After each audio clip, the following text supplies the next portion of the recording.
Welcome to the 2022 Kart Championship, something we do every year with friends and family. It's a bit of fun, not supposed to be ultra competitive, just a chance for us to get out there, enjoy some karting in the off season. So here we go for the 2022 season. This will be our 9th year of running this championship, and we start off with Lakeside Karting, a track that none of us had been to before. So there's 14 rounds for this season, and to switch it up a little bit, we're only allowing each driver to do a maximum of 7 rounds. So this means that people can pick and choose, and they don't need to be at every event. The aim for this is that it should allow people to miss a load of rounds but still be in the chance for the championship battle. And typically there'll be 2 races, about 15 minutes each, and then fastest lap points for each race. But as the season went on, we realised that wasn't going to be possible for every event, so we tried our best to make it equal for every event, but we just had to go with what we were given essentially and work the points around that. So for this first round of the season, we'll be scoring double points. It'll be a long race, and then we'll have fastest points laps for the first half of the session and the second half of the session, and also an average fastest lap point that will go as well. So we'll show you the points after each round. This is a review of the whole season with the best bits of the action here. So there's the first bit of confusion. There's many bits of confusion throughout this season. It has Tom C takes the lead of this race as John slowed up, and I am in second position here. But this is a track, as mentioned, we haven't been to before, so all of us are learning this track for the first time. We've seen a couple of YouTube videos, but we weren't really too sure what the racing was going to be like, and it was slippy as well, as you can see here. First spin of the season, and it goes to myself. So there's 4 of us out there, but also some random drivers out there, which also makes it quite exciting, the fact that there's quite a few drivers out on track, and we're battling for our own little race series here, but there's also other cars to overtake and be overtaken, as John found out here. Slightly pushed to the side. He wasn't too happy with that. Hopefully you won't hear his choice words that he said towards the other driver there, but you can see later on, following the same driver, well, he spun, and John gets around him and maybe has a slight chuckle to himself in the helmet. So Tom leads, John's in second, I'm in third, George is in fourth, and starting to drop off the back of the pack here. So it's really a 3-way battle for the lead of this one to take the first win of the season. Tom's doing a good job here, to be fair to him. It's a slippy track. It's kind of hard to tell from the camera, but parts of this track are very slippy, and you can see certain parts of a dry line, which we've seen through here. But you can see once you get offline, like Tom did through there, it can get quite tricky. You nearly touch the barriers there. So John's keeping his cool here. He knows he's quick and can be consistent as well. And he knows that Tom doesn't go karting as much as myself and John do normally, so he thought that maybe he could get him over a 30-minute race. You can see a lot of us are not using the curbs early on, even though they're pretty flat curbs here at Lakeside, and you can use them and obviously get some extra time from them. But John makes a move down the inside here. Tom doesn't take the optimal line into this far part of the track after the little dip, and he gets him into the final 2 sequence of corners here. Possibly a bit of inexperience from Tom there. John looking at the possibilities to overtake early on and gets the overtake done. So back on board myself here, and all 3 of us are starting to close onto some slower drivers once more.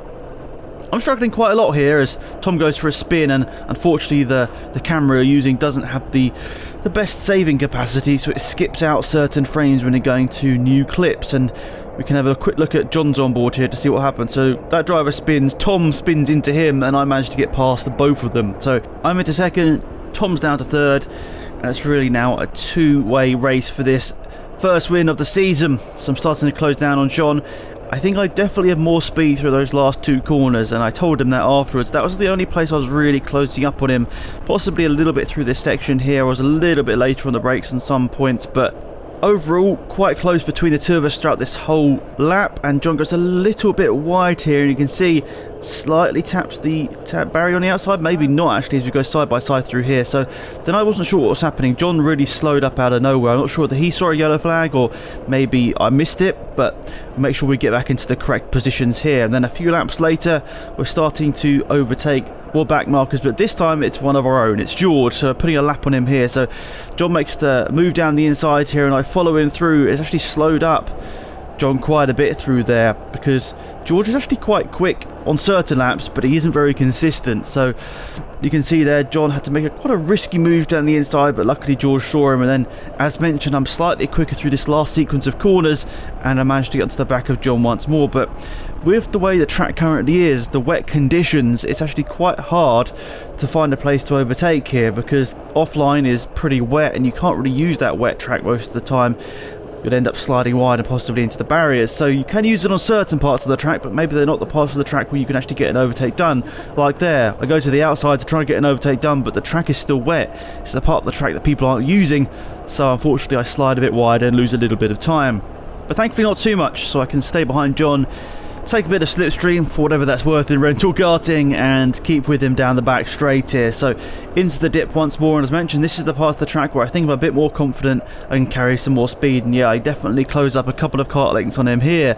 But can we go side by side into the first corner? I don't have enough of an overlap, but John takes it a little bit easy into the first corner. He backs it off, so then maybe he can follow my lines and get past me once he's found a way to get that extra few tenths through those last sequence of corners. As mentioned, this isn't supposed to be an ultra-competitive karting championship. It's supposed to be a bit of fun at the end of the day. We're not going to go crazy to try and get the positions. And I make a mistake there trying to get past our back marker, and I've lost the position to John. I've lost the lead, but also lost quite a few kart lengths as well. It's probably making my tyres pretty wet, so I'm not going to have optimal grip through the next sequence of corners. But you can see here some of the back markers, of course, new to karting, maybe have never driven karts before, so you've got to be a little bit cautious around them here. This guy, for example, probably didn't see me as he sort of turned into the corner whilst I was there, so okay, I lost a bit of time there. But for me, I try to be a bit more relaxed, try to chill out and enjoy this karting a bit more nowadays. I'm not trying to be ultra aggressive like I used to be back in the day. I guess trying to prove a point to myself that I wasn't bad at karting, which was silly in the day. It's rental karting, no one's going to be scouting you out here. I probably took it a bit too seriously, but now just thoroughly enjoying it, having some good times out there, and obviously being a bit more cautious around some other drivers that are possibly less experienced than myself. I mean, I'm experienced, but not very quick still. So now we're going to overtake George for, I think, the second time. I think this is the second time we're going to put a lap on him here. John makes a nice move down the inside there, very bold to get that move done, because George is pretty quick in a straight line, and you can see not that slow through some of the corners sometimes, but as mentioned, he isn't that consistent. So someone spun off their yellow flag, and let me get the racing underway once more. Do we or do we not? We're holding it out for another corner just to be safe. Then I think we see a green flag around here. Yes, we do. So not optimal there for myself. Really quite slow, actually. I lost quite a few kart lengths to John, but it was just better to be safe than overtaking under a yellow flag zone, which is obviously frowned upon even in rental karting. So now I've got to try and find a way past George and try and get past him to try and close that gap down to John. But George is doing a good job here at sort of blocking off here. Obviously we're not battling for position, but still it's part of race craft, even at rental karting level, and we're just having a bit of fun. But you can see here he's actually doing a good job at placing the kart in the right place, that even though I have some pace advantage on him, I can't really get past him. Finally we managed to get that done. George goes for it once more, but it doesn't quite come off, and get through that position and start chasing down John again. And it took me quite a few laps, and this is the last few laps of this race here, so I'd managed to close that gap. I was a bit better through some of the other back markers than John was, and I was putting in decent lap times, so that was nice to feel that pace advantage I think I had over John. But it doesn't matter at the end of the day in terms of the race win. You can be slower the whole race but still win if the other person just makes one mistake, like I did early on. I had that spin, and then I have struggled a little bit ever since. So we're getting here to see the last lap of this race now. What's it going to be? Is it going to be a John win to start the year, or is it going to be myself? Tom actually isn't too far back either, but unless we both crash out here, it's going to be between myself or John. I'm slightly slow through here, not getting on the optimal line, and in these wet conditions, which were getting dry throughout the day, I was still struggling to maybe get the consistency throughout every lap. I mean, I think I was possibly a bit quicker than John, but I just couldn't keep that consistency together to stay out front like he has managed to do for the majority of this one. So we're now coming into the last couple of corners here to finish off this first round of 14 this year, one of the longest championships we've ever had. Unfortunately, my camera does a bit of a cut here, but John comes across the line to win the first race of the season. Great job from John to pick up the win. As mentioned, double points because it was a long race. Let's have a look at the standings then. So you can see here, New format for this year. John leads, 116 points. I am 12 points behind. Tom finished in third. He's on 80 points and George on 70. And as mentioned, we split up the session into certain segments. So we see there that John had 2 fastest laps and I had 2 fastest laps as well because of the way we split up the session. So round number 2 at TeamSport, and just a quick idea about how we split up these sessions. TeamSport features 6 times over this season, and the way that we are scoring this was that you'd get race points for your time trial position in terms of your fastest laps, and then also you'd get a fastest lap point, and then you'd also get a race point for your average finish over the session. So if you got an average of 31 seconds, for example, the guys behind would get 32 seconds, you would win because your average lap time was better than the rest. It's sort of the best indication of what your performance was like over the whole session rather than just your quickest lap. So that's the way we decided to score the TeamSport sessions.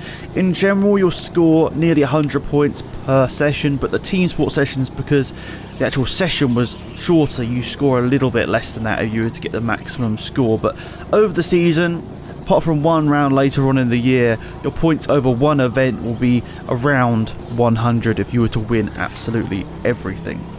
So that's the way we scored it for TeamSport because of the way the session was, and the sessions obviously being shorter and so on. We wanted to weight it accordingly, but this is something we fixed for the 2023 season. We've already started to figure out what we're going to do in terms of points for that, and we've decided that each session, each event will be scored the same. So from session to session, from event to event, you'll be able to score the same amount regardless of what the venue is.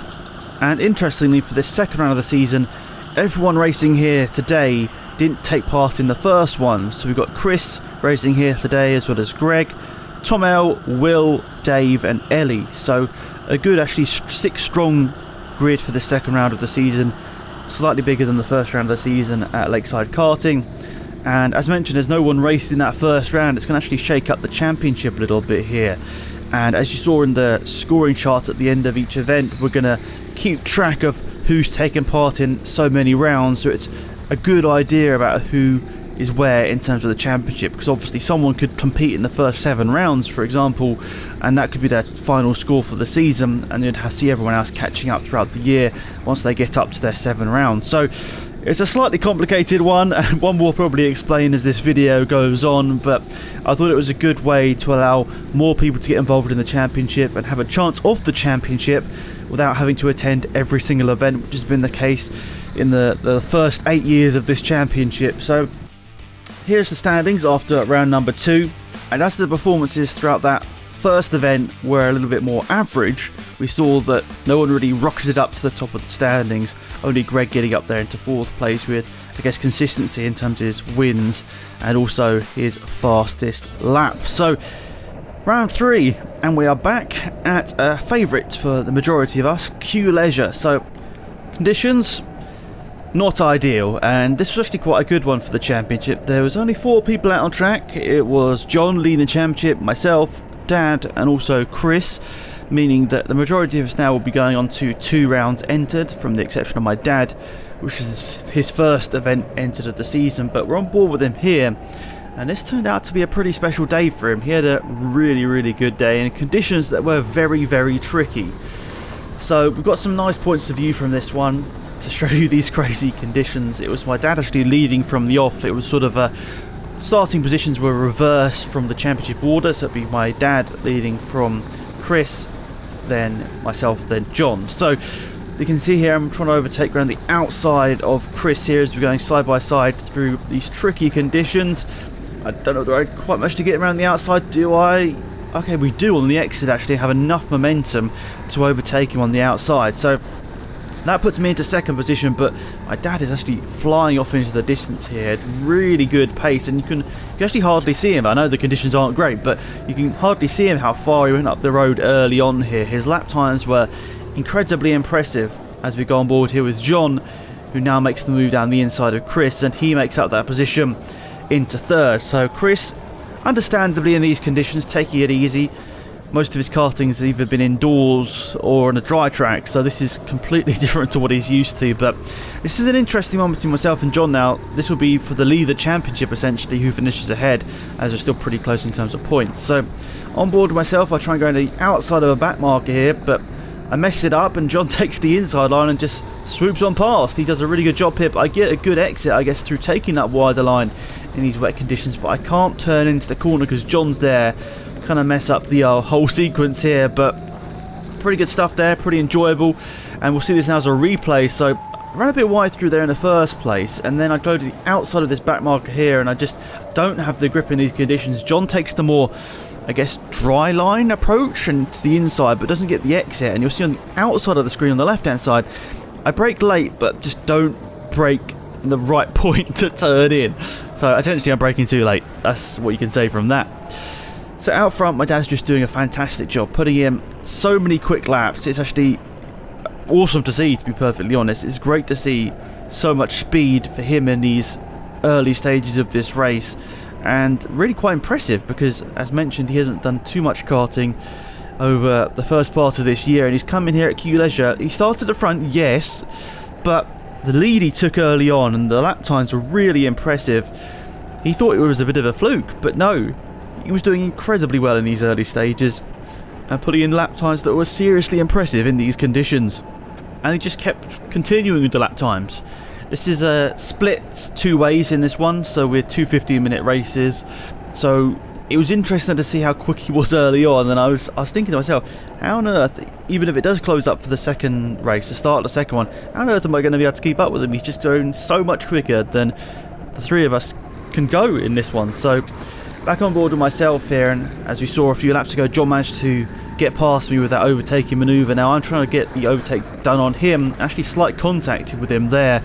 I braked a bit too late, and watch this, but maybe he braked a bit too late. It's hard to tell actually through there, and we're going side by side through here. I back off because I didn't want to have seemed to have overtaken him through by pushing him wide. But yeah, I think he probably broke a little bit too early. I broke too late, and obviously the combination of that will be there's going to be contact.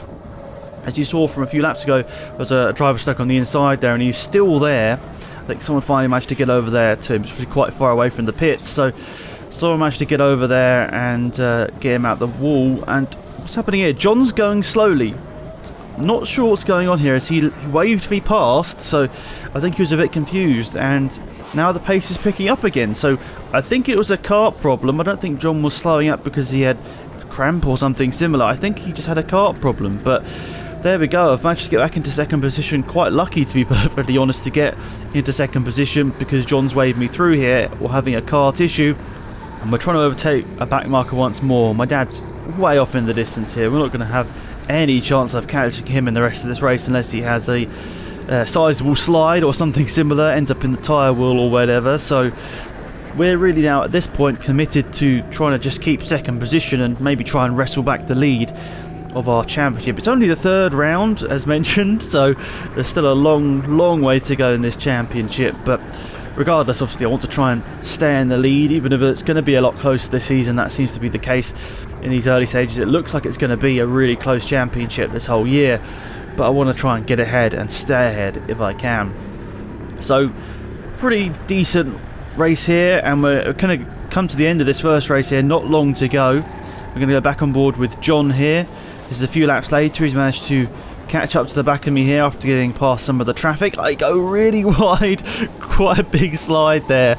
Maybe just trying to push on a bit too much in these conditions. Of course, it still is wet. It's not really drying, but in your head you're getting more confident. You're going to try and push on and get a few more attempts out of your lap time. Obviously, for our championship at least, it's all about getting those extra points. And John's having another issue here. So what this turned out to be was the kart cutting out when there was someone in the wall. I think they can automatically flick a switch and slow everyone down.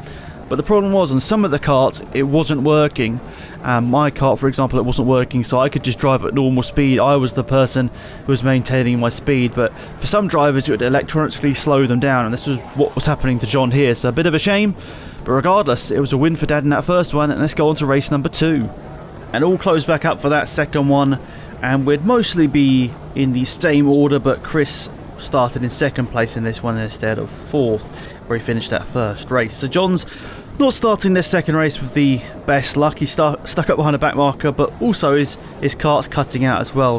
He has a lot of hand waving. That's something I've noticed through editing this. He has a lot of hand waving, which maybe is maybe not the best thing for when karting, but regardless, something that I guess all of us have done at some point. But back on board with myself here, and I've started to pull away from John here after he had those kart issues, but I'm closing up to the back of Chris here to try and get that overtake done. He's the one with the sort of yellow suit and the orange helmet, so he's the one we're trying to look to overtake here to get second position. But like in that first race, Dad had some fantastic pace, so he started at the front and he just drove off into the distance. It was actually pretty cool to see how quick he was throughout this whole day, actually, these 2 races, and just the speed was pretty awesome to watch.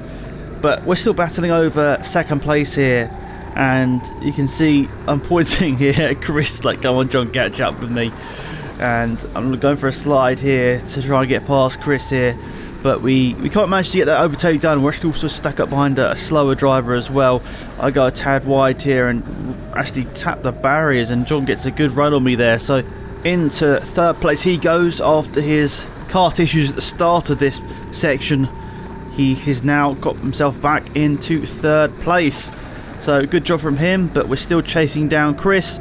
So let's see what we can do in terms of getting second position. But it's likely at this stage, as we can see on board with Dad, he's just driving off into the distance like no one else exists. He's just dying so quickly. It's actually really, really cool. But that means that the real battle now is on for second position, because we can't really catch him at this stage. He's just so far off into the distance. It's all about the battle for second and third position. Who's going to complete the podium? Dad goes for an overtake on one of the lapped karts. He goes past, or does he? They're side by side through here, but as mentioned, really good driving. He's just committed in to that first corner and gets past and overtakes like the other guy standing still. He's just taking all of the right lines in these conditions. It's a slightly weird track in the wet conditions, actually. Some of the racing lines are the same as they would be in the dry. I guess the flat curbs in certain areas definitely helps, but it's really actually quite amazing to see just how quick and consistent he was. On board with John now, and we're trying to get second place from Chris, who's the kart in front here, as mentioned, with that orange helmet. John's gonna throw it up the inside. Has he made it stick? Yes, he has. John's got through into second position. Is Chris gonna be quick in a straight line? I don't think so. John's got it, and he's in to second position. Oh, someone else is spinning in front of him. This is just another random driver with a good kart suit or whatever, and John, I think at that point, thought he was getting pushed onto the grass, but there was some space to his left hand side, so nearly spinning it after getting into second position there. But now at this point for John, it's all about keeping this place and bringing home the points. And now this is, I think, the last lap of this race, so I'm trying to get past Chris in front of me, but I just haven't had the pace in this second race.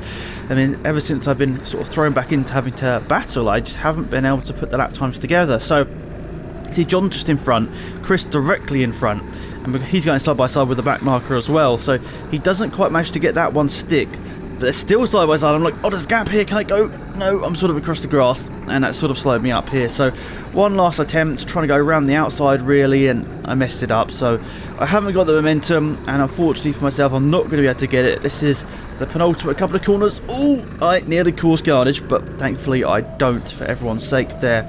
And we come around here, and this is the checkered flag. So Dad wins the second one, John in second, Chris in third, myself in fourth, after a not particularly good race for myself here. So here are the standings. At the top, John extends his lead. Even though he didn't have the best weekend, he still extends his lead over myself by a decent amount of points there.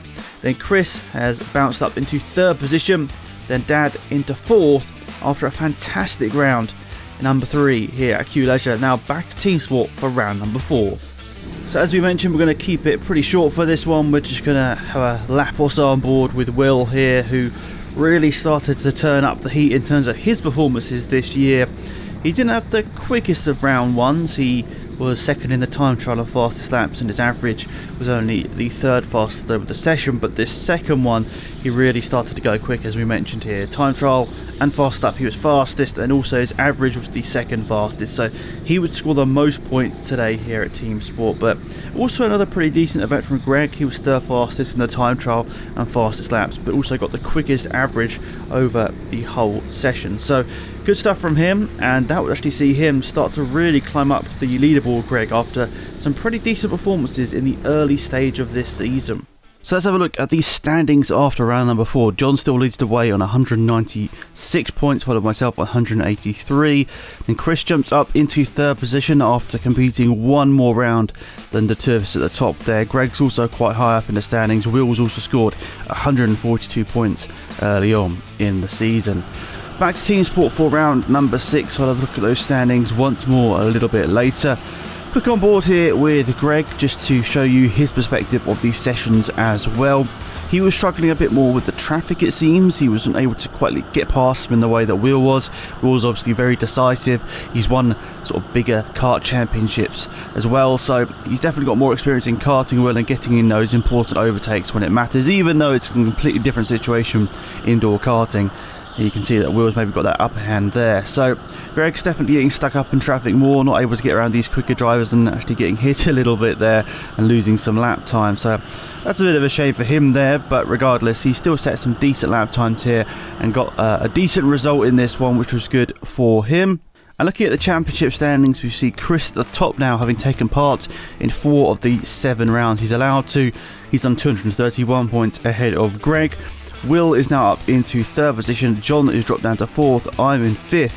Tom C down to 6th as well, ahead of Dave and Ellie. So a couple of drivers there getting part in their 2nd round of the season. Tom C was one of them, and Will's now to 3 rounds. So is Greg, and Chris, as you've seen at the top, he's entered over half the rounds this season now, so he's racked up, I guess, the majority of his points for the season. So that's an interesting way to look at it here after round number 5. Let's get to round number 6. That's Surbiton, the first time any of us have been there. So this one was split up into 2 races. We start in the reverse championship order. So Dad's leading the way, then myself, then John. We're the 3 drivers at this track here today. So Dad leading the way. For myself and John, this became a quick favourite. We really enjoyed this track. Dad unfortunately didn't. John making the move there though to get into 2nd position in this first race of the day, but it's still side by side. Actually a track that's quite hard to go side by side at because it's so quick. In the dry, on your optimal lap, it's actually flat the whole way around this track, which is crazy. Some of the laps you can see on YouTube from this circuit are actually really impressive. The way that you just don't lift around here is really crazy. Most notably down to this corner here, which is quite tight, so you've got to get your line through the corner perfect if you're not going to take your foot off the accelerator. But here today in the early stage of this race, of course, we're doing a bit more backing off. It's the first time we've ever driven this track, so opening laps, we're not going 100%, and actually are other drivers out on the circuit as well, so it's not just us 3. It certainly adds an extra challenge to it. But as you can see, I'm back into 2nd place and now looking side by side for the lead of this one, and I'm going to take that move down the inside by backing off a little bit later and taking the line through the corner. You can see already pulling a few kart lengths clear in this early stage. But I get past Dad, and do I get past this slower driver? Yes, I do, but these 2 guys don't get past, so they're going to get held off here. John's going to look to the inside. Which one's going to be the optimal line? Is it going to be the inside or the outside? It's going to be the outside by the look of it. Dad takes the move around the outside, but all of that section there getting held up behind the slower driver definitely meant that these 2 lost a lot of time. You can see I already pulled out maybe 4 or 5 seconds here, so that's a big advantage here on Surbiton. When the slipstream, it's only rental karting, and I realise it's not going to be a massive effect, but any bit of slipstream you can get obviously will help you out through the lap. It's going to be a little bit, maybe a 1/10 of a second or so, but it's still something to get that ultimate lap time. And if you're not in that slipstream, of course, you can lose a lot of time. So John's struggling to get around Dad here. You can see it's such a quick track, and there's another random driver coming through there, actually being quite quick. He's managed to get the overtake there and taking a 3-wide manoeuvre, but does he crash? He nearly crashes. He's very sideways. But John gets past Dad, and that means he's 2nd position out of us 3. And you can see a little bit later on, he's battling away, and he's actually caught up to the back of me here. So he's managed to do a really good job through the traffic, whereas I obviously had struggled here. So it's a really good job there from John to pick up a substantial amount of time and managed to get back by me. And John's side by side with Dad as he puts a lap on him there, but he manages to get through, but unfortunately that's lost him a little bit of time in the later stages of this race. Back on board myself, getting up behind 2 slower drivers, one of them waving the other through, and we're trying to keep our position ahead of John here, and we're trying to get past this guy in front of us here. So it's all a bit chaotic. We've got drivers of differing pace here at this stage. Dad's going quite slow as well, struggling a bit with the bumpiness of the circuit. And I'm trying to get past this driver here to put a lap on him, but he's quick in a straight line, but obviously not too great throughout the corners. So I'm trying to use my momentum down the straight to get him, and eventually I do a pretty bold overtake round the outside, keep it flat through the corner and get the overtake done. And that substantially helped me, because you can see John wasn't able to get that manoeuvre in straight away, so I lost some time behind him. But the big thing about this track is, if you make a mistake, as it is so quick, that's going to cost you for the rest of the lap until you can regain that momentum. So one small mistake actually costs you more here than it would at a track with more tight and twisty corners, because of course getting up to that momentum, getting back up to that speed will take longer. So that's an interesting thing to remember here, and you'll see that as we go into later rounds at this track, that really does prove to be something that is big for the races and the outcome of the results there. So here we go. John is going to hopefully get the overtake done here. He's got a better run here. The driver in front is sliding about all over the place. John's going to have to be quite brave on the brakes, but he just can't get it done. He's trying to pressure this other driver into a mistake. Of course, he's not battling within our championship, so maybe that's something John's thoughtful of, but he's just not able to get this overtake done, which is obviously quite frustrating, because he's quick in a straight line, this guy in front, but through some of the corners he's taking slightly strange lines, and that's really compromising John, as you can see here. Now they're going to go side by side down the back straight here. Is John going to be able to take this move around the outside, or is the guy on the inside going to dive through? No, John makes the move stick whilst overtaking my dad as well, who's really backed off at the end of this race here, struggling a bit as we mentioned. But there's the checker flag. Managed to take the victory here for our first race at Surbiton. John comes home in second position, Dad finishes in third place. But I really enjoyed that, and looking forward to the second race of the day, and it'll be a reverse, so Dad will start on pole, John second, and myself in third. So let's go racing here for the second race here at Surbiton.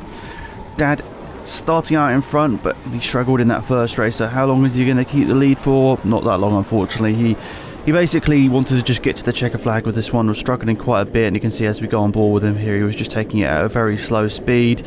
And John's actually got quite a big gap here. You can see I'm not even gone past Dad there, I am there, so Dad's taking it quite slowly.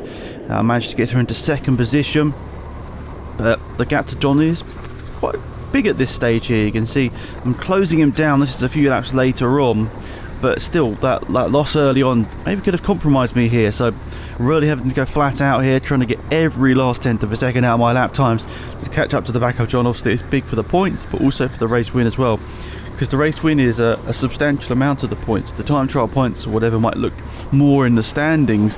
You might have 7 fastest laps or whatever, but the real points are in the race wins, and we'll see that as the season goes on. The race wins are so important to your overall score.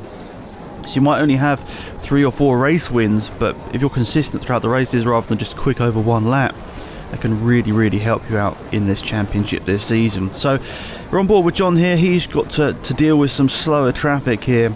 I say slower, in the second session the guys are actually a bit quicker that we were racing with, so that was definitely helpful, but in some ways it was tougher to overtake them because they had that further bit of speed, and when we couldn't get those maybe easier overtakes done like we were able to in the first one. So you can see here John's doing a good job, pretty consistent with that lap there, not too much sideways. You can see the guys in front are quicker, but they're sliding around a lot more, which is probably allowing John to close in. Now I'm looking to the inside of John here. He leaves a gap, but I wasn't sure whether he was going to turn, and we go side by side through here. I got a little bit squirrely in the middle of the corner, which meant that I wasn't able to take the optimal line through the corner, but I get past and I'm into the lead of the race. So that was quite a quick turnaround there, and the checkered flag is getting readied here. So I think this is the last lap of the race, and a really bad line through the first couple of corners. I run wide onto the marbles. John squeezes through, so now he's into the lead of this race here on the last lap of the race. Am I going to be able to dive through? A couple of corners to go here. Doesn't look like I'm going to be able to. John's going to reclaim this lead on the last lap of the race and take the win. Is he? Yes, the checkered flag is being waved. We come around the last corner, and there we go. John's won it. I made a mistake on the last lap of the race, and John goes through. You can see a little bit annoyed at myself, but at the same time I think I was like, wow, that's a lot of fun, flat out around here at Surbiton, getting that further experience has been great. So just getting up to John to give him a side by side, give him a thumbs up. Of course, I didn't want to lose the win, but regardless, it was a good race. So there's the standings. John leads by 13 points over myself, then Chris, Greg, Will, Dad up into 6th position with Tom C in 7th and Dave in 8th. So that's a really interesting championship standings. Now it's quite close at the top. Is it going to continue as we go into round number 7? And this one is at TeamSport once more. So we'll have a quick look at the onboard from Tom C here. So he joined us for the second part of the season more than he did in the first part. So we got more Tom C action, which is good to see. He's definitely getting quicker as the seasons go on.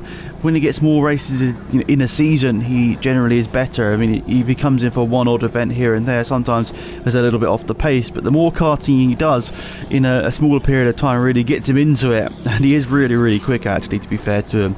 And he just needs to, I guess, nail the laps over a whole race distance in some of the other races that aren't team sport, and that will allow him to get those race victories, because he's definitely quick enough for that to be the case. But you can see there a quick lap there and some free air around team sport, and at this point they had actually modified the track a little bit, so the first corner was a little bit different. So here are the standings. John still leads, but a small gap to Chris in 2nd, who has now taken part in 5 events. They haven't been maybe 5 of the most successful events, but he has taken 2 wins, which I think were time trials. I'm down to 3rd, Dat into 4th place, then Greg, Will, Tom C and Dave. And a really exciting 8th round of the season at Q Leisure. Only 3 drivers, Dad, Tom C and Mike, who's been helping us out with the Honda, with our racing adventures. He's racing here today. We're on board here with Dad at the moment. We also, I think, have an on board with Mike we can show you later on, as well as Tom C. But this is just a qualifying lap, so we had qualifying followed by a longer race here. So I think Dad coming back to Q Leisure after his really good result last time in the rain, where he dominated every single session. He won both races and got all of the fastest lap and time trial points. Coming back in slightly different conditions, nice sunny Q Leisure this time, even though it wasn't the warmest of days, but regardless it's still a lot of fun. You can see his qualifying laps were getting a little bit held up by some of the other drivers being a bit up and down in terms of their lap times here, but it should allow for a competitive race with other drivers being actually quite quick, so that should be a lot of fun. So let's go to the race here, on board with Mike for this one. A slightly different camera angle. This is actually mounted to the side of his helmet, so a slightly interesting one here. But Mike actually qualified in 2nd position. Tom C qualified, I think, in 3rd position, and Dad qualified, I think, 5th or 6th out of everyone there. But within our group, obviously, it was just 1, 2, 3. But regardless, the guy, I think, in 4th position from the start had a bad start. And you can see this is on board with Tom C here. He nearly got past Mike there, but actually loses the position early on through going for that overtake. So this is quite a big one to look out for here. I guess 3 drivers that could possibly still go for the championship. I don't think Mike probably needs to enter every round going forward, so probably not so likely that he'll be able to do that, but definitely Tom C and Dad still have a shot at the championship here, so some big results here today could definitely help that. So you can see Tom C is struggling to get past in these early stages, quite quick, but the guys in front are obviously quite quick in a straight line, and a bit crazy through the corners in front, but wasn't able to get that overtake done. Back on board with Mike here, who's trying to get past one of the other random drivers and get himself back into 2nd position, which I think he's done there, but this other driver looks to get past, so they're going to go side by side through here. Looks like they're doing so. So just for reference, within our races, Mike's still leading, he's still 1st, it's Tom C in 2nd, and he's actually got pushed onto the grass a little bit there. Unfortunately, with some of the cheaper action cameras, they have that jump between clips, but that was one section of racing. He got overtaken by that other guy and then got pushed onto the grass. And I can see someone else is trying to dive down the inside of him there, make some contact with him. The guy in the yellow helmet really going for a move that wasn't really on there, but good stuff here. Tom C chasing down Mike here to try and win within our section, but also get a good position in the overall. So Mike's in that silver overall, then Tom C's in this blue overall with my dad in the black overalls behind us. We might see some footage from him a little bit later on, but he didn't have that ultimate pace. He was relatively quick, but didn't have the ultimate pace to, I guess, fight right at the front here. So Mike still leading the way in our group, but still trying to get back second place overall here. You can see this guy in front is pretty quick, but I think not taking the optimal lines at this stage of the race. It was, I think, a 30-minute race, quite a long one to keep your concentration for, but you can see he's gone a little bit wide here, so Mike's going to slot it up the inside, but weirdly taking that wider line has given him the opportunity to be quick down the straight, but Mike has the inside line, takes the overtake and gets himself into second place overall, but the leader is quite far off into the distance. But back on board with Tom C here, he's struggling, not really able to keep up with Mike in these early stages, but gets past this guy in the yellow helmet, or no, he doesn't, because the yellow helmet gets a better run down the straight, but he's really messing up these next few corners, and Tom C does the switch back,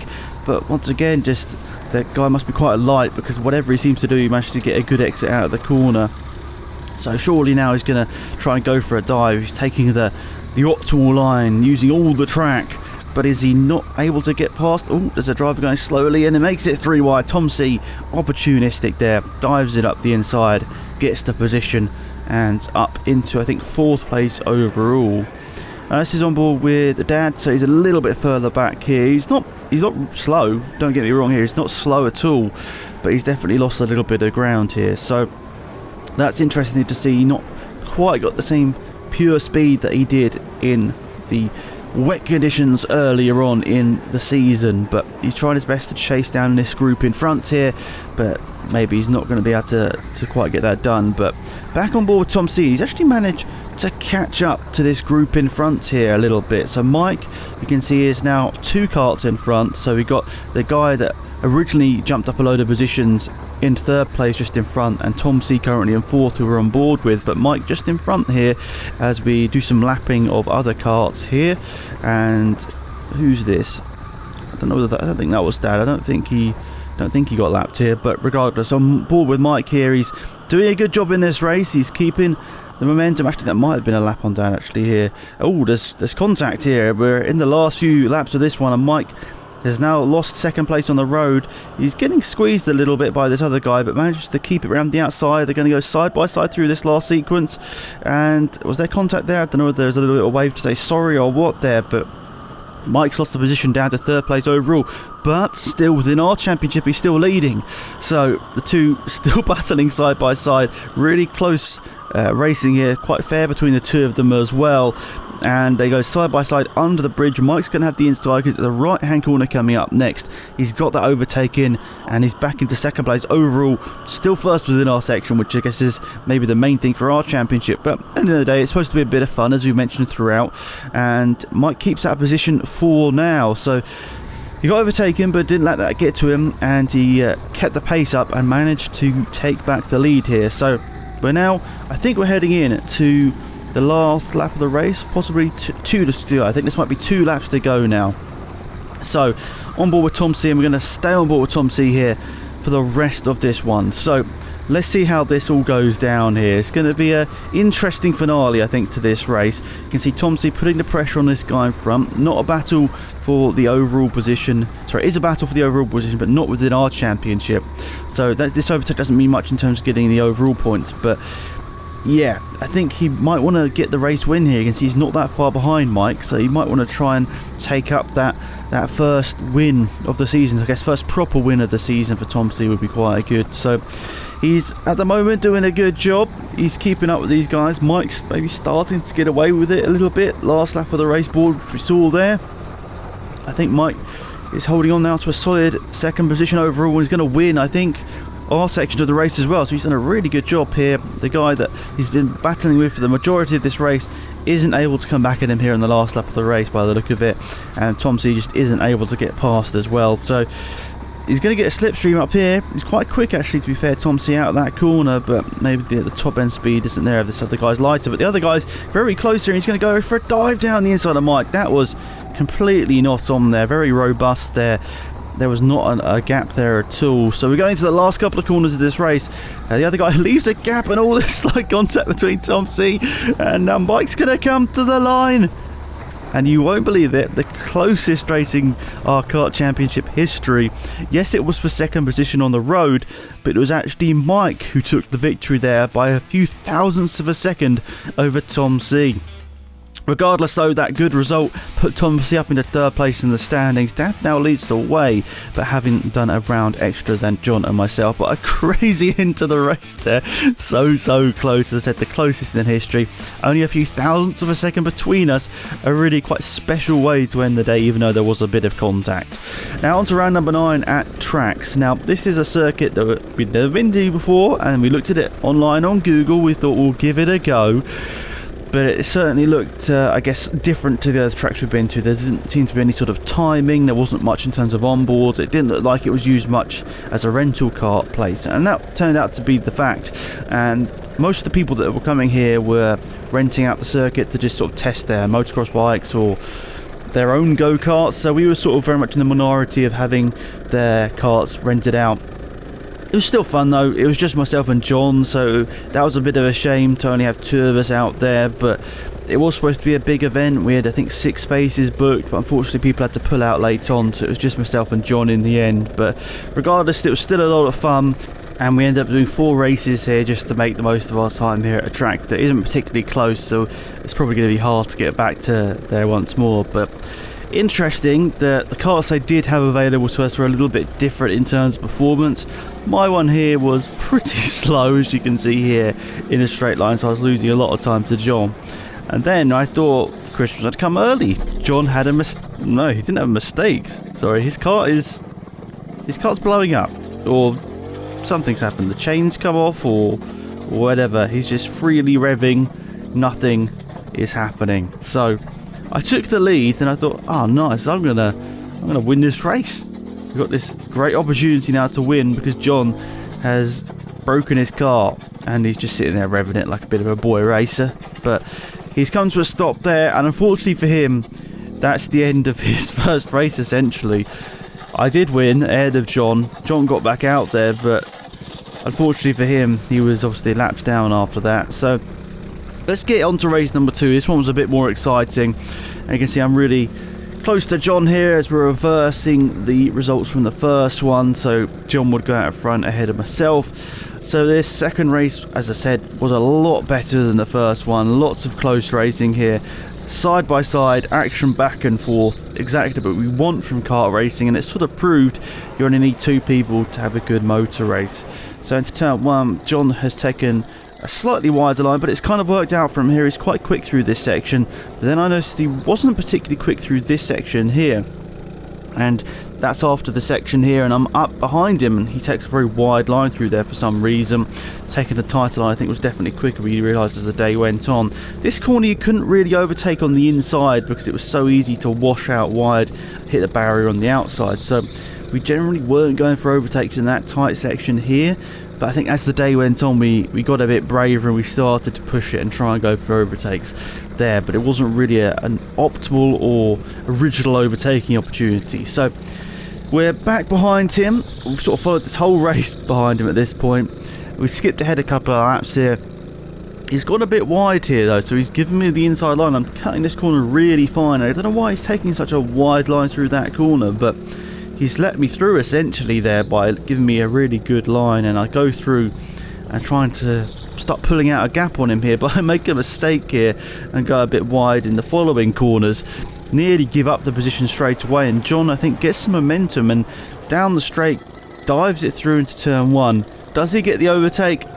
I think he has. No, there I come back down the inside of us here, so close respectful racing. As mentioned a few times in this video, it's not supposed to be ultra competitive. We're not going to do everything to get that win. It's supposed to be a bit of fun, but John takes the inside line and gets the overtake back, so some good side by side racing here. these were the first few laps of us going side by side, so I guess we were just being a little bit cautious, make sure that we could actually do it. But as the day went on, as we got into the third and fourth races, we started to go for more opportunistic overtakes, and that's when it really started to get more fun. But still side by side here, John taking the tighter inside line, giving me the better run out the corner. Only marginal, but that extra run definitely helped me down the straight here as he took that tight line. I go around the outside here as we're side by side into the first corner. Am I going to dive through? John's going to have the inside line, and I sort of wash out wide. There wasn't too much grip out there, so I lost the position, but we're still right there to try and go for an overtake. John's going to give you that opportunity once more. As I said earlier, I wasn't so quick through that section there, those 2 or 3 corners, and would generally take this really wide line through here, which I wasn't too sure about. It sort of just seemed like taking extra mileage for no gain, really. You weren't really getting any extra momentum going out there. So I tried to get the switch back on that corner. I said wasn't really an overtaking opportunity, and give myself a possibility of getting past in the following corners, but didn't quite work out there. But John taking that inside line here is going to sort of ruin his momentum a bit down the straight. But I didn't take the best line myself through there, so even with a bit of slipstream, I'm not really going to be able to get past into turn 1, am I? Doesn't look like it at this stage here. So close, lots of overtaking, and then John goes wide. After all that, he nearly held it together, but then I managed to get through back into the lead once more. Is he going to take this early overtake? He's actually looking to the inside straight away, so I quickly checked over my shoulder and I saw he was there, so I couldn't turn into the corner and take my tighter line that I wanted. So John's made amends there quite quickly for his mistake and got back through into the lead of this race. So this has been a pretty exciting one. Still side by side through here. I only need 2 karts for a motor race, and I think that's been proved here today. Some thoroughly good racing between the two of us here. And I've gone on board with myself a few laps later at this stage. I'm still struggling to get past. Maybe took a couple of laps to calm down, think about where I could get this overtake done. These were 15-minute races, so we did over an hour of karting by the end of the day. So quite physically demanding for us guys, which aren't particularly fit. So we struggled a bit towards the end, but we still had a really good time. But trying to go side by side into the first corner again didn't work out. Trying to take that wide line wasn't really working out for us. So a few laps later, I think we're coming towards the end of this race here, the last couple of laps. Am I going to be able to go for this overtake to get past John and take the win? Well, I thought I wasn't doing too bad, but then this guy came out of the pits in his own kart and really started driving slowly. I guess he was just trying to bed the engine or something, but he was very quick in the straights, but then would just block us in the corners. I'm not sure whether he knew I was here or not, but you can see in the straights, obviously he's got a proper car, he's flying. But then in the corners he would go really slowly and just sort of get in my way. So that was a bit of a shame, but regardless, we go back on board with John here as he comes round. I think there's the checker flag. John wins and is pretty happy with that. Yeah, I got held up a little bit by the other guy there, but at the end of the day, I probably wasn't going to be able to get him in that last lap or so. So good job from John, takes a win, and that now means we have 1-1 today in terms of victories and race results. So let's see how race number 3 goes. Well, I can tell you that race 3 was pretty dramatic. So we reversed the roles again, so I go out in front as I finish second, and I think John thinks he's got a problem here. You can see he's quite slow. We made the agreement to sort of follow one another throughout the rolling lap and then go for it. But look at this, John's getting overtaken by kids in slow karts, and oh my goodness, he's really not in a good place here behind these kids. And then, oh no, now I've got a problem. My engine is dying. So what is going on here? So my engine dies. I think John thinks his engine's dying as well. So this is an interesting one, and this is probably a view you weren't expecting in a kart race. Me running across the track to go and get a new kart. But we essentially ended back up in the same place because John came into the pits at the end of that lap as well, and he started to feel a problem, so we went out for it. We went racing again. Some dirt on the tyres, some cold karts, so maybe the early stages were going to be a bit tricky, but we thought, okay, here's a chance maybe of having a good race even after those dramas early on. Well, we thought that, but then I realised quite early on that, like the first race, my kart was, I think, a kid's kart. so it was very slow in a straight line, so I was having to really throw it into the corners. I knew straight away because I hardly fit in the thing, but it's like at this stage I'm going to lose my whole session if I start, oh yeah, I can't fit in this car, I need another one. So I decided to get in it and drive, but it was very slow in a straight. And let's have a bit of an idea about that. Look how far John is ahead of me just one lap later. And with respect, we're pretty similar around this track as you saw in the third race, but I'm in a kid's car and it's not very quick. So regardless, John drove a good race. If anything, he deserved it. You can see he's just cruising to the line at this point because he knows he's won it. He saw I was very far behind. But good stuff there from John. That means the results now are 2 race wins to him and 1 to myself. So I need to win in this last one, or he really is going to walk away with a big chunk of points from this one. So let's go for it. 4th race of the day. And I think probably the most exciting one. Let's have a look at here. So early stages, someone's already broken down on the inside there. So as you've probably seen, there's a wide range of kids in slower karts, then people in their own karts, both old and young, meaning there was just a crazy variety of karts out there. So it made it interesting to be out there and sort of think about what could possibly be coming wrong next, who might you encounter sideways, broken down or whatever in the next corner. You had to be a little bit cautious in that regard because you obviously don't want to run into anyone, but especially someone's own cart that doesn't have all the plastic protection around the outside. So we're side by side through the last sequence of corners here. As we said in the second race, by this stage of the day we were a bit more tired, but at the same time we were also more willing to go for the crazier overtakes. Now, I waved John through there because there was a yellow flag down at turn 1 due to someone crashing into the barriers, so I just said, John, go in front and we'll continue our racing after this. Actually, it was that guy, I think, broken down still. He was getting pushed back to the pits. So this is dramatic. Like, there's so many things going on here, it's hard to really comprehend, but we'll focus on the racing here. And there was some really good battling between the two of us here in this last race of the day. The second and fourth races were really exciting, to be fair, and we had lots of good side-by-side action, and both of our karts seemed very similar as well.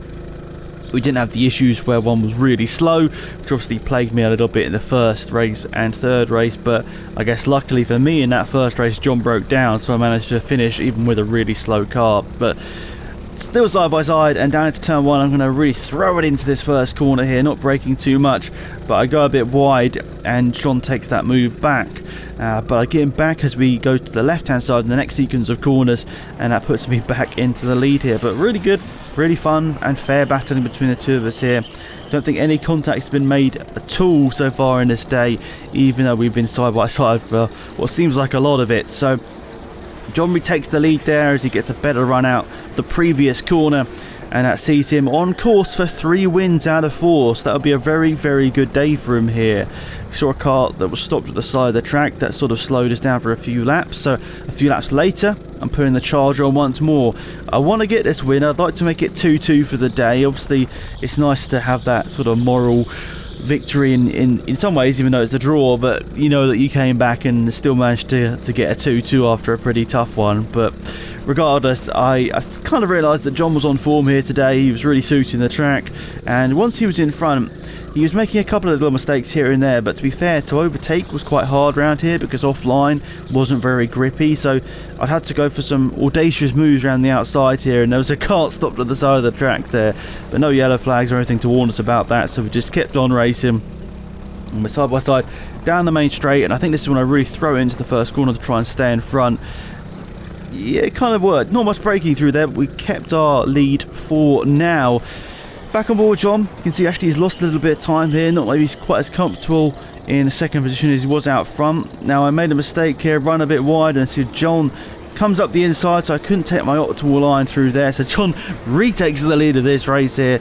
I realise we're not being super aggressive with each other here, but because of the way the track was and the karts were, we didn't want to maybe race that close because we realised there might be, damage to the cars or whatever, which of course we don't want to cause. So yeah, we maybe left a little bit more margin for error than we did at some tracks around tracks here today.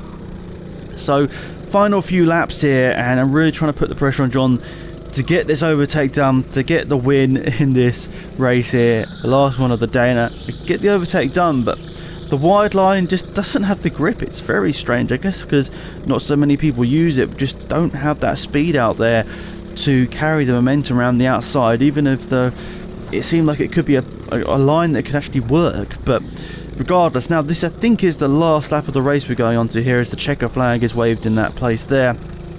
Side by side. Are we going to keep it side by side for this last lap of the race? We go around these corners, which kind of feel like the last few corners, but the checker flag isn't waved here, it's waved opposite, parallel there.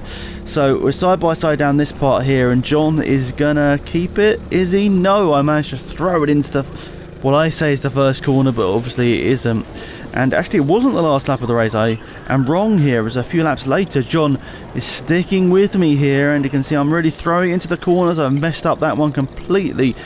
I was having a bit of fun. I was really just throwing it into the corners and seeing how much the kart could take it, but I was wrong. That wasn't the last lap before. This I think is for sure now the last lap of this race, and the last lap of our time here at Tracks, as this was our fourth and final race.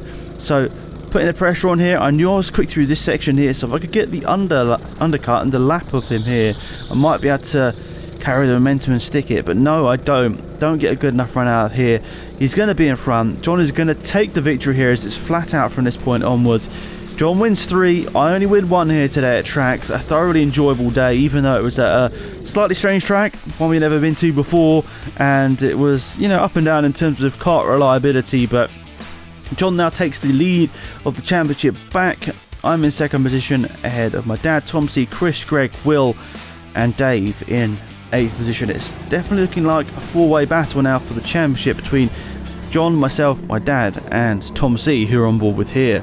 So back to TeamSport for I think our penultimate time of the season. I think we come back here once more for the year, so in some ways that's good, because TeamSport doesn't provide the best footage for us, unfortunately, with these videos, because it's essentially just time trialing, so the excitement isn't quite there in terms of having a proper race. But when you're driving it, to be fair, TeamSport is a fun track and it is challenging in its own right, so I'm definitely not looking down at all on TeamSport or indoor karting. It's just not so good for these videos here, because there isn't that thrill of a race. So good stuff there from Tom. You can see a pretty clean and consistent lap there. Definitely helped him out in the championship, to be fair, as well. He was starting to make his way up the leaderboard there. He's now into 4th position there, after actually a pretty good round that jumps him ahead of Chris. Chris, who only has one more round available to him to complete, as he's round 6 now of the 7 total. You can see it's quite close up at the top, but we go to round number 11, Surbiton, for the 2nd time this year, at a rolling start. So on board with John, and we're out there in championship order. So it's myself, followed by John, followed by Tom L, who's just overtaken John there. So we're the 3 racing here today at Surbiton, and this is Tom L's first ever time at Surbiton, to be fair, so we expected him maybe not to be quite on the pace, even though he is very, very, very quick when he knows the track and is on it. So John definitely having the confidence early on, but can he pressure Tom into a mistake and get past him here in this round at Surbiton? A track that we all really do enjoy coming to, even though we haven't been here that often, especially Tom, of course, first time being here, so he's going to have to learn pretty quickly. It's a track where you need to have that confidence, because essentially the whole track is flat out unless there are wet conditions, or you get stuck up behind a back marker there, which Tom did here. So now they're 3 wide here. John is on the far inside, I think, going down the grass a little bit. Tom on the left hand side of the track keeps momentum and stays ahead of John there, but it was a bit risky going 3 wide there. Could have ended in an incident, but thankfully Tom having the presence of mind to back off there and keep his position for now. And they're coming to more traffic here. A car in the middle of the track spun sideways. John avoids it. Tom narrowly avoids it and actually ends up going to the barriers a bit as well. So he did a good job there to keep his car going, but a scary one there. At that speed, Tom just wasn't able to keep the momentum up, but he was able to get through without any big damage. Number one, myself, I was having a pretty good race out front. I was not having as much traffic issues early on in this race, but that wouldn't be the case throughout the whole one. you can see, I had a quick look behind me there to sort of see where Tom is, and yes, he lost a bit of time in some of the traffic here, but in the second half of the race he really was speeding up, and a bit of contact there, and John, as we mentioned, a bit too much waving with his hand, should just keep his hand on the wheel and go forward rather than saying sorry or whatever here. He should just make the overtake stick. He doesn't need to say sorry for something that wasn't his fault. So down at the back straight here you can see John is starting to lose pace at this point. He's starting to drop back quite a bit from myself and Tom. So at this point he said to me afterwards that he just decided to go for lap times, and of course that's quite big around Surbiton in terms of the way our point structure works. So that's what we thought was maybe John's plan after we saw he drop back early on. So he did confirm that to us after the race. So Tom doing a fantastic job here in the second half of this race. A long race actually, and this one is counting towards double points. And you can see there he's closing up quite a bit actually, to be fair. I'm not having the luck with the traffic, but also as Tom's learning the track, he started to go faster than me as well. So interesting race here. Tom, his momentum is building up as we go on, as he gets more confident with the track and where to go for it and where not to go for it. John decides not to go for it initially there, and there's another little wave as he goes past one of the back markers. So John getting past one of the more slower drivers out there, as Tom back on board with him is starting to catch up to me. You can see I'm just in front here. I'm trying to go one way to the next to one of these back markers, and I lose a bit of time there, but then Tom is going to have the same issue through another tight and twisty part of the track, and you can see there a little bit of contact, but it doesn't matter. It's all part of rental karting. At the end of the day you're going to have people going at different speeds, and look how well Tom has got through the traffic there. A great example of how to get through slower karts when you're going for a win there. Really good stuff there from Tom. Yes, the first one might have had a little bit of contact, but at the end of the day it was always going to happen when someone's going around so far off the pace. So Tom, fantastic job to get through the traffic so quickly there, and it's really put him in a position to go for this win now. And in the first part of the race that didn't look like that was going to be possible at all, because he was actually so far back and was still learning the circuit. So the confidence is with him now, and he's doing a really good job. On board with John once more. You can see he's quite far behind at this point now, but he's still picking up points for a third place, so that's probably not too bad for his championship hopes here. But you can see here he's not going for the overtakes. He's decided at this point he's not going to get best in a third, so he's going to go for his lap time. So gets past the back marker there, definitely slowed him up a little bit, but it means he can go on to another lap and go quickly once more. So now dealing with some more traffic, left or right. I go left, Tom decides to go right, and I think a little bit of a sideways action there from himself meant that he slowed up significantly, and then the other driver didn't quite see him there and slightly puts him into the grass there, but no, I think malice involved there. He just probably didn't realise there were two karts right behind him. But Tom gets through, but has lost a substantial amount of time. And as we were saying earlier, a little mistake that means that you lose momentum out there really can cost you. And I mean, the gap looked pretty big to me early on, but a couple of mistakes like this where I'm being cost momentum can really help the driver behind catch up. And thankfully for myself, I knew going into the latter stages of this race here, no checker flag yet. I think this is now the last lap of this race here. And you can see here, coming around the last couple of corners, Tom put up a valiant effort, a really, really good job to be fair to him. He comes home second, but probably put in one of the performances of the season there to catch up so quickly and have a chance at the win. Unfortunately, the traffic not going his way in the latter stages, but regardless, a great job from him. And that takes him into the top 8 standings. He's only taken part in 3 events, as we've mentioned already, but still some good solid points. No wins on the board, but still some really good pace. So I'm now 6 points ahead of John. Dad is a little bit further back in 3rd, followed by Tom C in 4th. Back to TeamSport for round number 12. Into the last 3 rounds of the season now. So Tom C here at TeamSport was using up one of his final couple of credits of the season to get out there and get some points. So this is going to be a chance for Tom to get back in the championship hunt here. Was he going to be able to do enough to really put himself in contention for the championship after maybe not the best start to the year? He's actually had quite a consistent one, to be fair to him, which has allowed him to pick up some solid points, but he's, I guess, slowly drifted away from myself and John at the top of the leaderboard. But it's kind of hard to keep track of it the way you've done it this year with 14 rounds and only 7 counting towards the championship. It's kind of hard to sort of deal with the fluctuations maybe you wouldn't have seen in the previous seasons, but ultimately it's more fair than it has been in this championship in the past, and that's why we see the championship standings looking like this going into the final couple of rounds. I'm still 6 points ahead of John, then Dad in 3rd, Tom C up to 4th ahead of Chris, Greg, Will and Tom L in 8th position. Back to Surbiton for round number 13. And this time we're starting in reverse championship order, so Tom leads us ahead of John and myself. And I think we see quite early on here that John's thinking about the championship over than a big result here today. So he goes defensive straight away rather than taking the optimal racing line to the next corner. But unfortunately, this actually really puts him offline, and you can see he takes the tight line in, he gets sideways and slides out wide. So an unfortunate start for him there. He's really lost himself a lot of time. And on board with Tom here, he's not thinking about who's behind him, he's just going flat out in search for his first victory of the season, coming across some of the slower karts in a tricky place. But to be fair, something that Tom's always done is to get through slower traffic well, and even though you could say sometimes it's a bit risky, it's always played out well for him, and that's probably why he's won so many races throughout the years. It's because he is so decisive in those conditions, whereas maybe myself or John are especially not so good at getting through the traffic decisively. So you can see I managed to get an easier pass on the traffic there, but it wasn't such a close call. But Tom gets those close calls correct most of the time. You can see I'm down the back straight, pretty similar on speed to some of these guys. So into the braking zone, it's always a bit about trust whether they're going to turn in and I will see you. But in this early stage, I'm not doing too badly. I lost that initial toe to Tom in the first few laps of this race, and John once more struggling with pace. So like we mentioned in the rounds prior, he decides to sort of back off and just sort of focus on the fastest lap of the race, so that gets him some additional points. So Tom's definitely going for the victory, I'm definitely going for the victory. I think at this point John has already decided he's probably not going to win this race, he's going to probably end up losing some points. So the best way to get something out of this race without losing too much is to go for that fastest lap. So that's his plan here, but he's getting stuck up behind traffic, which isn't helping him out too much. So that's definitely losing him some time here. He's still not managed to get past him.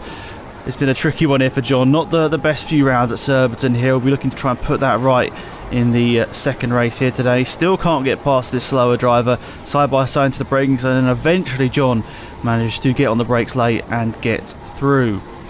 So if we go here, back on board with myself, chasing down Tom. I just can't get those last few tenths of a second to get past in these later stages of the race, and we're into the last few laps here. I'm actually closed up to the back of Tom here, but getting around some of the back markers has definitely lost us both a bit of time. But to be fair, the gap has stayed pretty similar to where it was at the start of that lap. So I think this is the last lap of this race here, and we mentioned John was going for the fastest lap of this race. Well, he didn't quite get the fastest lap of the race, but he did manage to get a quicker time than I did in this one. So that's a tricky one for me, but he managed to still gain a few points back on me there, even though I got the points for beating him in the race. But it is a first race win of the season for Tom L. Great job from him there. You can see John nearly ends up a lap behind, but a fantastic race for Tom.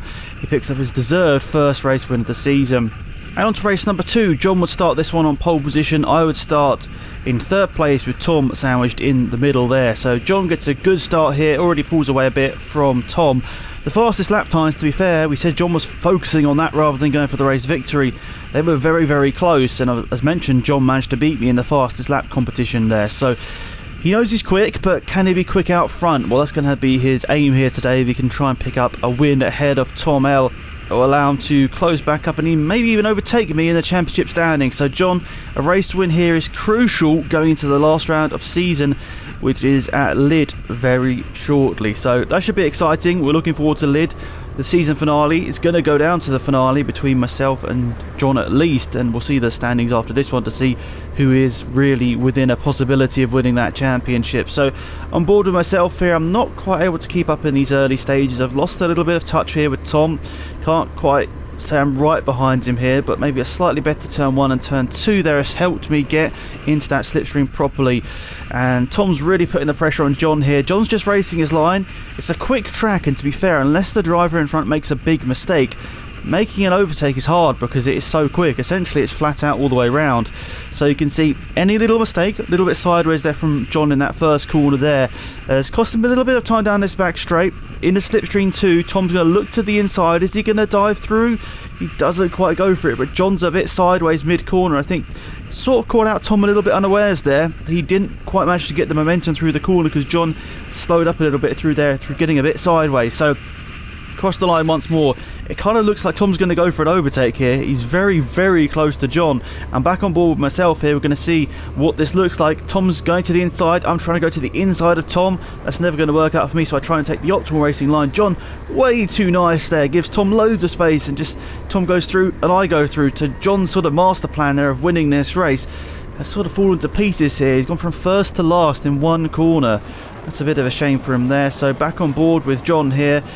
We're in a slipstream train at this point, so even though I think Tom is probably the fastest driver here, we're in the slipstream train, and being in the lead is not always the best place to be mentally, because you're putting yourself under a lot of pressure. You can see Tom's made a mistake there. He's drifted wide. I've tucked to the inside and got the lead. So this is not looking good for John's championship hopes here. Is John going to go for a move now on Tom L? Down this back straight, John's got a good run, and he's going to go for it down the inside. The two of them still side by side through here. John maybe not taking the momentum he needs through that corner to get past into second place, but this battling helped me out initially, but a few laps later, Tom's right on the back of me once more. We saw in that first race, he was probably the quickest driver out there. Well, I mean, he won the race and got the fast lap. Let's be honest, he was definitely the quickest driver out there. A little bit of side-by-side here, and I give a little hang loose sign there as we go side-by-side down the back straight.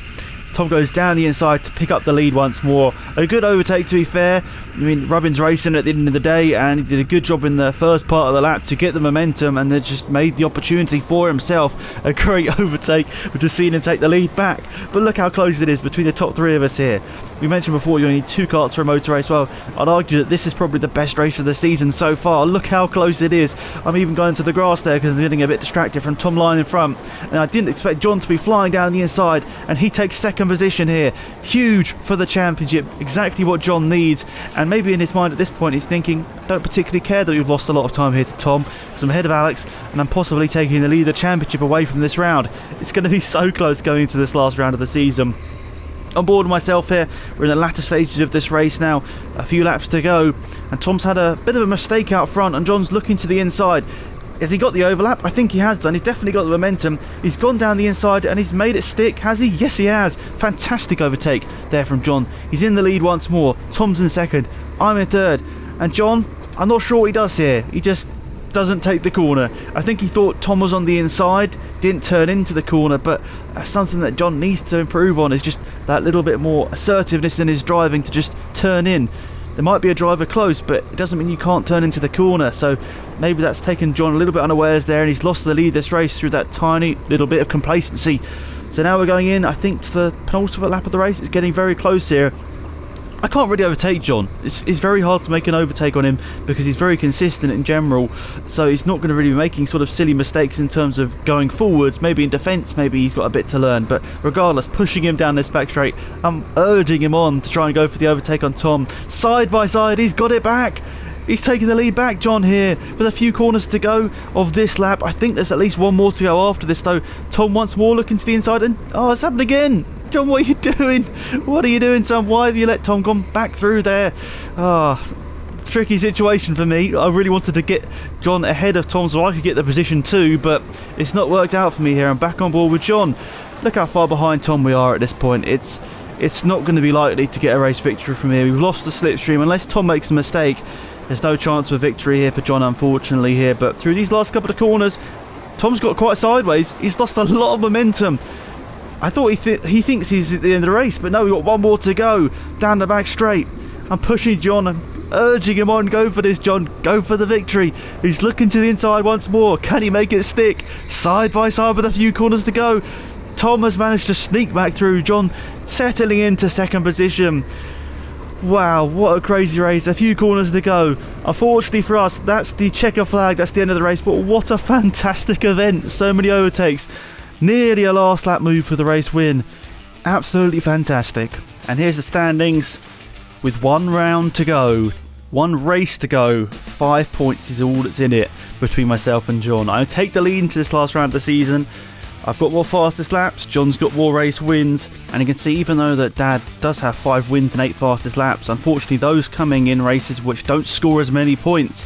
John and myself scoring race wins in the double points races because they were longer races has definitely helped us out this year. So here we are, lid, final round of the season, final race of the season, 30 minutes, it's double points, all to play for. Essentially, whoever finishes this race ahead will win the championship. And to be fair to myself and John, we don't come to lead that often. You can see throughout the whole season we go to the majority of the events more than once, but this one and Bayford are events that we don't normally take more than once a season because they're a little bit more costly and they're harder to get to for the majority of the drivers in this championship. So that's the reason why they don't feature so much, and that's probably the reason why we're not quite so close to the limit, you could say, at points in this race. It's a big one. This is one that could possibly see me take another championship, or for John, could see his first ever main championship. So out there today is John, myself, Tom C, and also my dad. So there's 4 of us out there here today.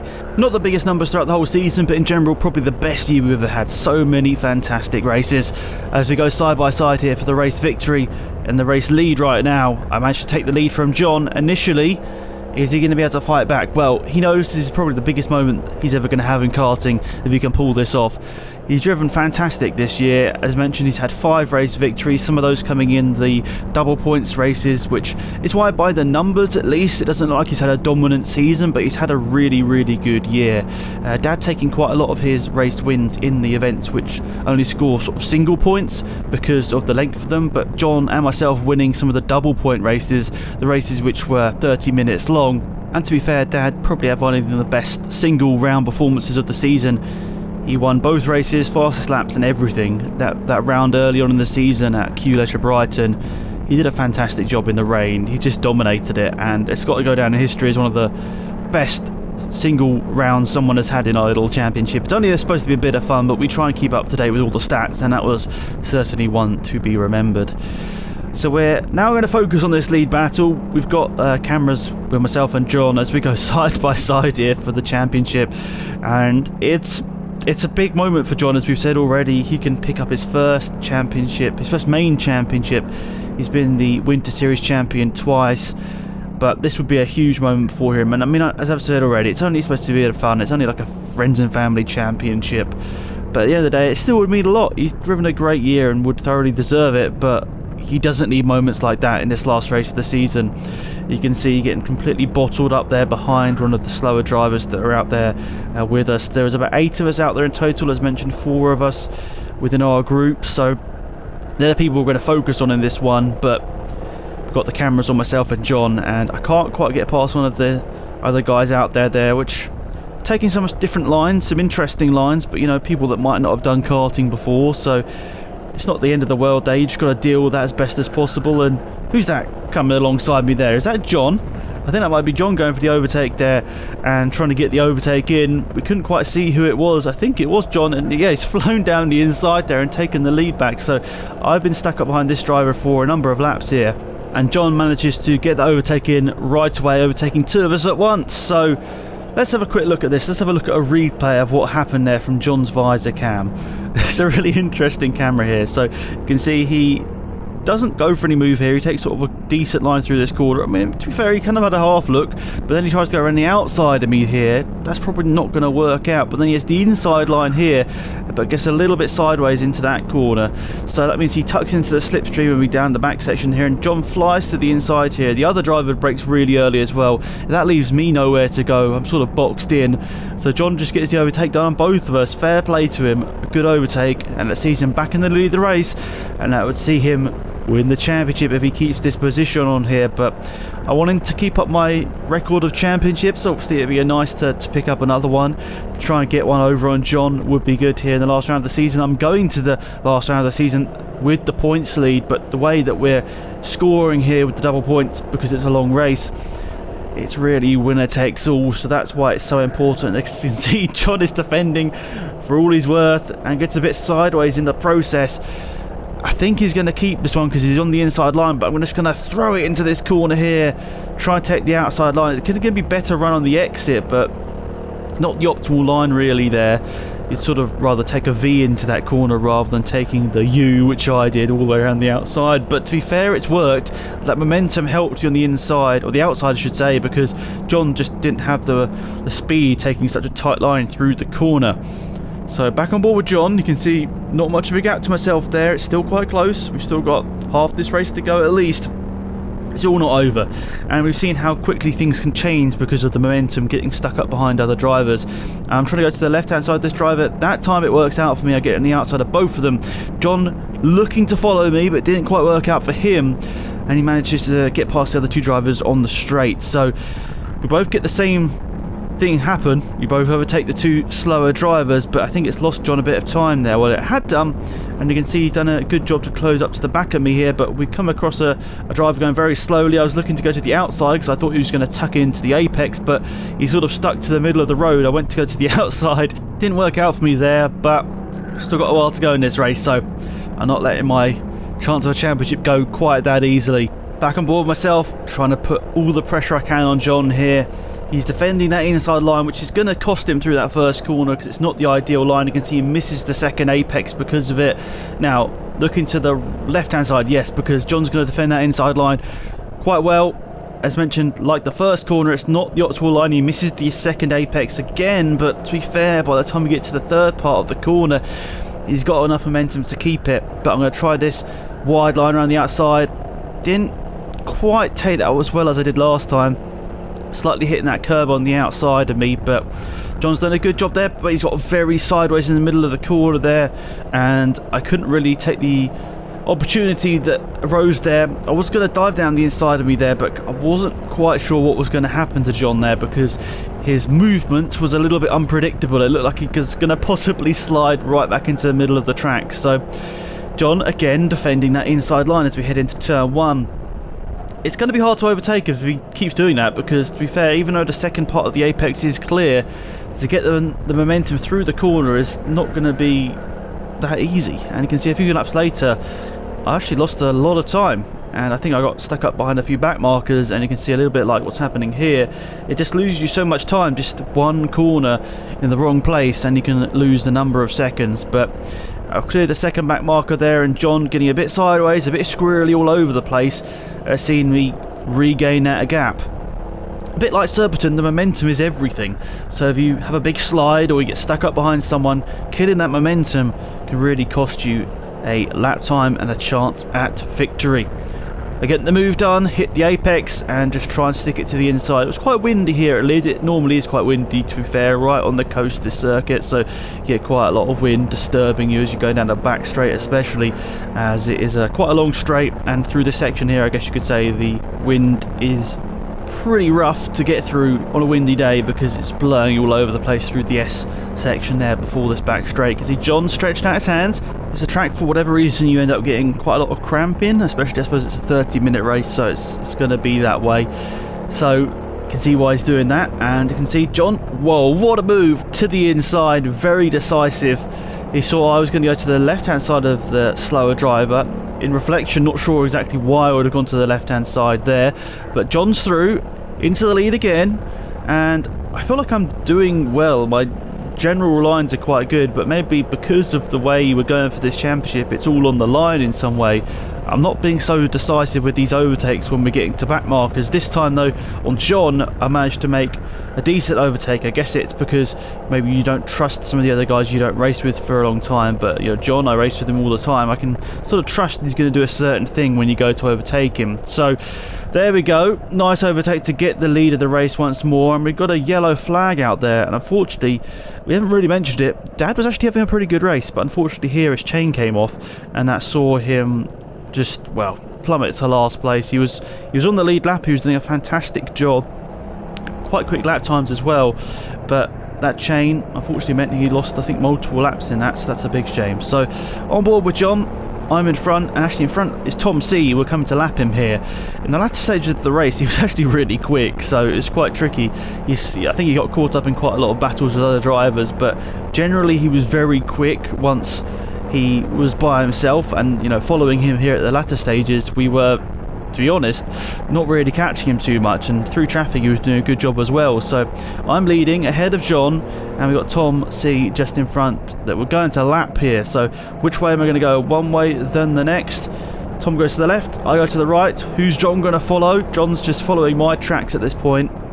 Looking to the inside of Tom, who turns into the corner and gets the overtake done on the laps driver. No, he doesn't get the momentum. I managed to get past Tom, and am I going to go past the slower driver? Yes, I am. So now I'm ahead of Tom, who is a lap down, with John just behind. So it's just quite tricky for John, probably quite frustrating. He knows he's as quick as me out front. We've been pretty close this whole race so far, but now he's got Tom in the middle of us here, who has had a particularly good second half of this race. He's been pretty speedy, so this might be a tricky one for John to overtake. We don't really have any blue flags in karting, so to be honest, it's all up to John now to make 2 overtakes to win this race if he wants to win this championship. It's not looking particularly good for him here.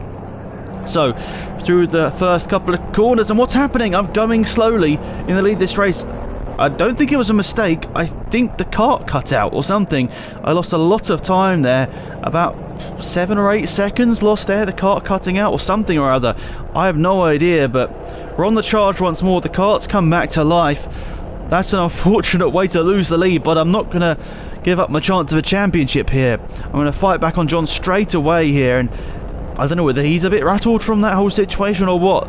Who knows? I certainly was a bit frustrated, and that's lost me the lead, but it hasn't lost me the chance of a championship. We're still side by side for this one as we go into the last corner. Surely I'm not going to back out, and I have done. So John keeps his footed into the last corner and stays ahead. We're now going to the line. You saw a minute or so to go in this race, so not long to go, and I think a couple of laps to go. So can I make this move to get the race victory? Well, that's the big question. I don't know whether it's going to stick here because John is defending in all the right places. This time he's hitting that second apex. He's able to close the gaps that I need to overtake. I'm going to throw it to the outside. It worked a little bit at the early stage of this race, but hasn't done so well there. But I have good momentum. I'm quicker on the exit, but I'm not going to be able to take that momentum through the corner because John had a better run through those corners. And as we're going through the long left-hander, which goes into a quick right and into the back straight, am I going to be able to throw it to the inside? John is defending that inside line. We're side by side into the penultimate corner here at Lid. I'm going to try and go on the outside. It's not really a place you can overtake around the outside unless you're just a lot better than the other driver, but it's so close here. Is this the last lap of the race? I don't even know, to be perfectly honest. This race has been absolutely crazy, and now we're side by side once more.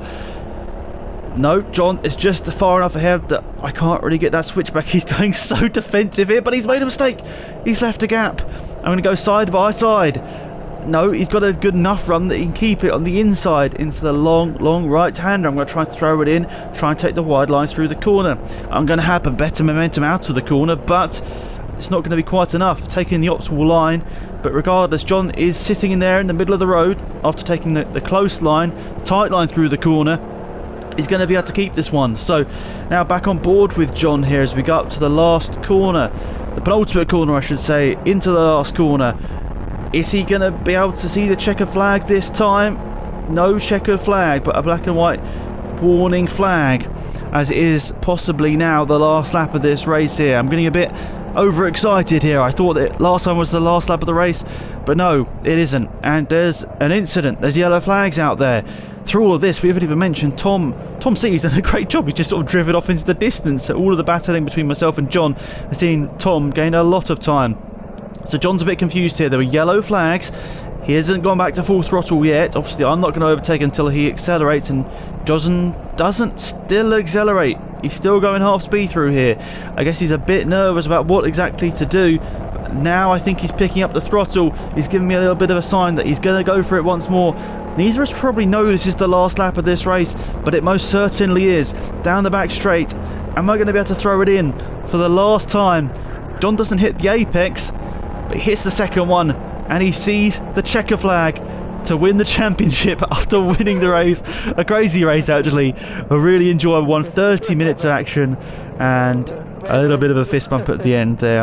I think we both essentially knew that the race winner would win the championship here, and John was thoroughly excited after that one. We'll hear his audio after crossing the line at the end of this video, after we look through the standings and the results. But last couple of corners, I didn't have enough. I couldn't throw it in after the yellow flag zone has slowed us both up. I couldn't get that move to take the championship, the closest championship ever. It came down to the last corners of the last race of the season, and the race winner deserved the championship, I would say, as well. A clap from myself to John, who had driven a fantastic season. So here are the final standings after round number 14. John would finish on 696 points, 3 points ahead of me. After all of those rounds, he manages to be 3 points ahead to win this championship. And for reference, I managed to get both of the fastest laps from this race, so it was close. The flipping points was only 8, as I went in with a 5-point lead and exit with a 3-point deficit. But regardless, a completely deserved championship from John there. He drove great this season, definitely the best he has ever driven, and you can see the top 8 there. John leads ahead of myself, my dad, Tom C in 4th, with Chris, Greg, Tom L and Will being the top 8. We also had a few other drivers. Dave, Ellie, Mike and George would be the other drivers. So only thing to say now is thank you for watching. Well done to John on a fantastic season, and let's see that last bit of emotion from John as he crossed the line to win the championship.